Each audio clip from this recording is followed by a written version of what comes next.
CS Files est un jeu d'enquête qui se joue en 3 manches et où les joueurs coopèrent pour démasquer le coupable. Pour les aider, un médecin légiste va les aiguiller dans leur raisonnement, mais pour corser l'affaire, celui-ci n'aura pas le droit de parler. En début de partie, chacun reçoit un rôle, face cachée. Vous êtes soit enquêteur, soit meurtrier, soit médecin légiste. Ce dernier révèle immédiatement son rôle et deviendra le maître du jeu de cette partie.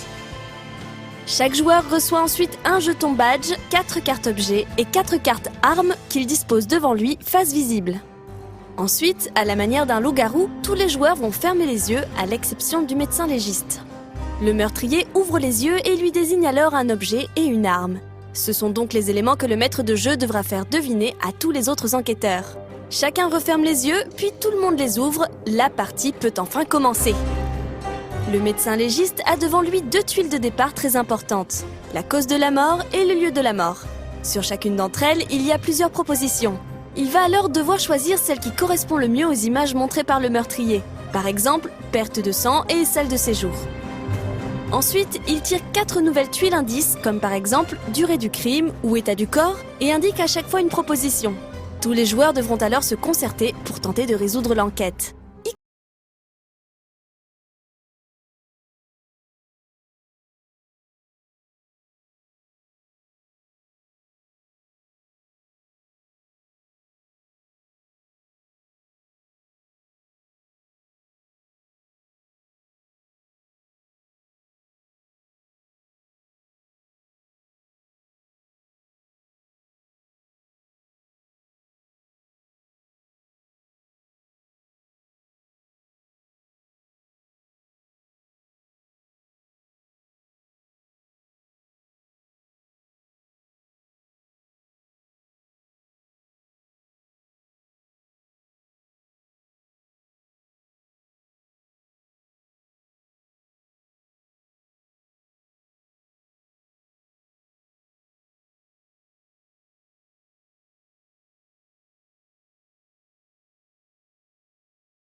Vous plonge dans une Europe dystopique des années 20 où ouvriers et robots mécaniques évoluent côte à côte.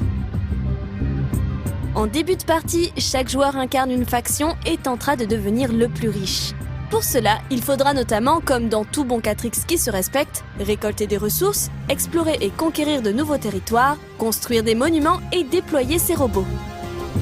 Au fur et à mesure de leur développement, les joueurs vont pouvoir remplir des objectifs, comme par exemple gagner un combat, construire ses 4 robots ou encore obtenir 18 points de popularité. Parmi tous les objectifs proposés, il faut en remporter 6. Dès qu'un joueur atteint ce nombre, la partie s'arrête immédiatement. On passe alors au comptage de points. Différents paramètres sont à prendre en compte pour gagner des points en fin de partie. Le nombre d'objectifs accomplis bien sûr, mais également le nombre de terrains conquis et le nombre de ressources qu'il vous reste. En dépit de son aspect de jeu pour joueurs chevronnés, la mécanique de Sight se révèle en fait être assez simple. Durant son tour, il est possible de faire une action parmi les 4 qui se trouvent dans la partie supérieure du plateau. Le soutien, qui a un effet dans les batailles, le commerce, qui permet d'acheter des ressources, la production, qui permet d'obtenir des ressources sur les territoires que vous contrôlez, et enfin le déplacement. Après chaque action principale, il est possible d'effectuer l'action située dans le bas du plateau. Il s'agit d'actions permettant de faire évoluer ses compétences pour les rendre plus productives. Par exemple, produire sur 3 territoires plutôt que 2. Mais attention, au prochain tour, il ne sera plus possible d'effectuer l'action que vous venez de faire. Il est donc impératif de prévoir ses coups à l'avance. Sight ne révolutionne pas le monde ludique, mais reste toutefois extrêmement agréable à jouer. Il y a par contre peu d'interaction entre les joueurs. Chacun reste finalement dans son coin à tenter de faire prospérer sa faction. La qualité du matériel et des illustrations sont en tout cas à souligner tant celles-ci